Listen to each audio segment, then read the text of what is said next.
এই ঘটনাটা বাংলাদেশে ঘটেছিল কিন্তু আজও কেউ ঠিকভাবে ব্যাখ্যা করতে পারেনি। 1977 সালে হঠাৎ করেই একটি পুরো গ্রাম রাতারাতি নিখোঁজ হয়ে যায়।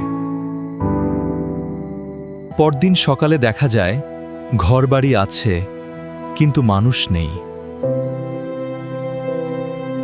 চুলায় আধা রান্না ভাত, উঠোনে পড়ে থাকা জুতা, সবকিছু হঠাৎ থেমে গেছে। পুলিশ, সেনাবাহিনী সবাই খুঁজেছে, কিন্তু কোনো দেহ, কোনো চিহ্ন পাওয়া যায়নি।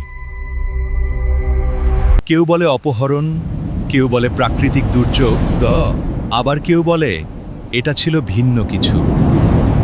আজও সেই গ্রামের মানুষদের ভাগ্য অজানা।